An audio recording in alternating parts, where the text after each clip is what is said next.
안녕하세요. 공장장입니다. 자, 화요일날 저녁 또 여러분들과 함께 인사를 드립니다. 자, 오늘은요, 법원에 공개된 문서에 대해서 한번 훑어볼 겁니다. 그래서 이 공개된 문서 내용에서 토레스 판사가 이야기를 했습니다. 그리고 이 안에 또 깊은 연관성 있는 바로 SEC 전 위원이 이야기를 했습니다. 어떤 이야기를 했냐면 바로 하웨이 테스트에 대해서 정확하게 또 공개된 법원 문서에 이걸 또 언급을 했다는 거 아니겠습니까? 자, 이것은요, 지금 리플과 SEC 소송에 대한 아주 결정적인 승리에 대한 증거가 될 것이라는 거죠. 그래서 이 화웨이 테스트에 관련돼선 이야기를 통해서 리플의 폭등을 다시 한번 만들어낼 수 있을지 오늘 그 내용을 여러분들과 함께 얘기 나눠보도록 하겠습니다. 구독과 좋아요, 알람 설정 됐으면 공장장 영상 들어가 보겠습니다. 자, 포브스에서 나온 내용이고요. 포브스라는 이거 그냥 일반 잡지입니까? 아니죠. 글로벌 넘버원 가장 신뢰도가 높은 이야기 메신저입니다. 자, 여기서 브래딩 갈링하우스가 무슨 얘기를 했냐면, 자, SEC 소송과 관련된 힘먼 메일이 충격을 줄 것이다. 자, 다들 아시죠? 힘먼 메일이라는 것은 이분이 2018년도에 SEC 위원으로 있을 때 넘버 2였죠. 1위가 게리 겐슬러였죠. 넘버 2로 있을 때 힘먼이 공개적인 이야기를 했습니다. 이더리움 증권 아니야. 그리고 비트도 증권 아니야. 그쵸? 그래서 이거는 결정적인 증거가 나오는 이 문서를요, SEC에서 뭐라고 그랬죠? 공개해주지 마세요. 즉, 봉인해주세요라고 증권 판사에게 이야기를 했습니다. 법원에다가. 근데 법원에서 뭐라고 그랬죠? 예, 봉인 안 할 거야.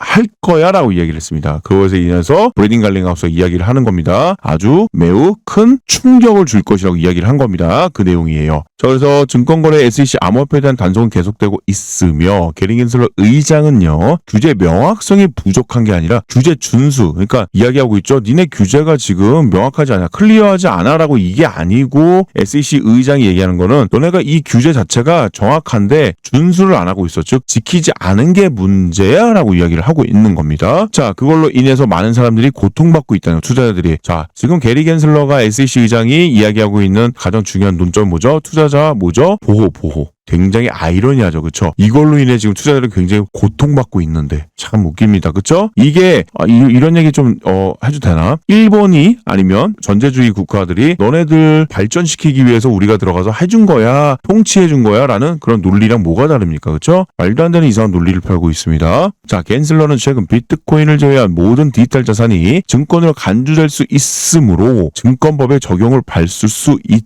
그러나 암호화폐에 대한 법적 캠페인을 통해서 기관을 괴롭히는 것은 훨씬 다른 의견을 제시할 가능성이 있는 과거 진술과 내부 문서이다. SEC는 리플랩스를 상대로 소송해 이러한 문서를 비밀로 유지할, 여기서 말하는 문서는 힘만 문서입니다. 힘만 문서를 비밀로 유지를 하기 위해서 노력을 했으나 최근에 무슨 일이 있었죠? 다들 다 아실 겁니다. 그죠? 바로 연방 판사, 여기 있죠? 판사는 지난중 대중에게 공개한다고 판결을 했습니다. 공개. 자, 원래 기본적으로 공개 판단 되자마자 21일 이후에 공개하게끔 돼 있죠. 계산을 해 보아하니 6월 6일 현충일이었습니다. 그런데 최근에 6월 일주일 미룬 13일 날 공개한다고 다시 한번 또 수정으로 또 이야기를 했습니다. 제 영상에도 이야기 드렸고요. 자, 그런데 이것보다 더욱더 충격적인 얘기, 바로 이 얘기입니다. 실제로 최근 공개된 법원 문서에는요, XRP가 하웨이 분석의 모든 요소를 충족하지 못함으로 연방증권법의 목적상 증권이 아니라는 결론을 내릴 수 있는 합리적인 근거가 있다. 이게 무슨 얘기입니까? 충격적인 얘기죠. 아주. SEC가 증권이라고 계속 주장을 해왔어요. 그러면 그냥 말로 증권합니까? 아니죠. 어떠한 강력한 증거가 필요하겠죠. 그것도 신뢰할 수 있는 증거가 필요합니다. 그 증거를 이 친구들이 뭐를 지금 내세우면서 했었죠? 바로 하웨이 테스트를 가지고 증거를 삼으려고 했습니다. 그런데 여기 보세요. XRP가 하웨이 테스트를 딱 해봤는데 아니 이게 요소를 충족하지 못한다고 최근 공개된 법원 문서에 이야기가 나온 거예요. 그냥 다른 무슨 메모지가 아니야, 쪽지가 아닙니다. 법원 문서에 이렇게 탁 나온 겁니다. 그러면 뭐예요? 하웨이 테스트로 지금 뭔가 강력한 증거를 삼으려고 하는데 이게 충족이 안 되네? 충격적인 거죠. 결국 결론은 이미 나와 있다. 그럼 결국 시기만 남아있던 거야. 시기만. 제가 오늘 이 말씀을 드리려고 하는 겁니다. 그러면 리플 해야 됩니까? 해야 되지 말아야 됩니까? 봐야 되는 거죠. 그쵸? 자, 차트 한번 보시죠. 자, 이때가 3월 21일, 27일 이때 무슨 루머가 돌았죠? 리플의 소송의 결과가 나올 거야 라는 루머가 나왔죠. 근데 이 루머가 그냥 거짓 루머로 마무리가 되면서 급격한 하락. 그런데 이 하락이 계속되지 않았죠. 바로 5월 16일자를 기준으로 해서요. 강하게 반등 출발 이제 시작을 했습니다.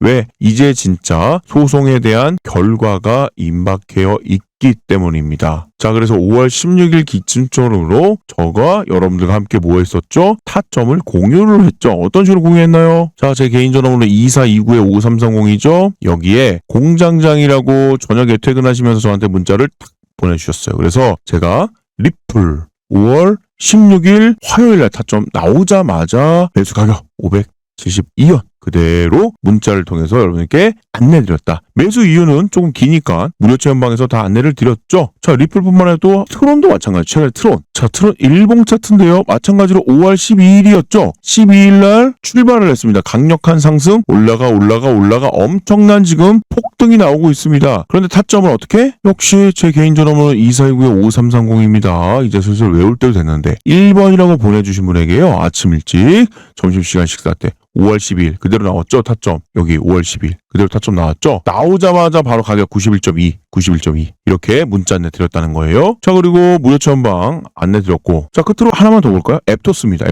앱토스도요 1월 9일날 기점으로 해서 강력한 상승이 나왔어요. 이렇게 계속 더 올라가야 돼. 이게 350%짜리였습니다. 1000만원 기준 3,500. 마찬가지로 앱토스 문자 통해 가지고 바로 안내 드렸습니다. 그런데 실제 어떻게 지금 방에서 지금 안내를 드렸냐면, 자, 1월 9일 월요일입니다. 그쵸? 매수 신호 이렇게 드려요. 앱토스 매수 구간 비중 보유 기간 매수 이후 쭉 이렇게 나옵니다. 이렇게 이 문자로 안내하기가 좀 애매하죠. 그쵸? 그런데 매수 타점뿐만 아니라 더 중요한 게 뭡니까? 바로 매도, 즉 수익 실현. 자, 1월 9일날 추천드렸던 거 25,000원에 뭐하자? 매도, 수익 실현합시다 라고 이렇게까지 이런 식으로 저는 여러분들과 함께 소통하고 있습니다. 이렇게 당시 650을 매수하셨고요. 5,200원에 자 378.93% 2,500만원을 수익을 챙겼습니다. 이분 원금을 이걸로 다 회복을 했다는 겁니다. 자, 손실 분명히 있으실 거예요. 그래서 빨리 손실 메꾸시고요. 타점 나오자마자 바로 이렇게 문자 안내뿐만 아니라 또 이렇게 톡을 통해서 얘기 나누시길 원하시는 분들은요. 개인 번호 2429번이죠. 5330번이죠. 공장장 또는 1번이라고 보내주시면 바로 타점 말씀드리겠습니다.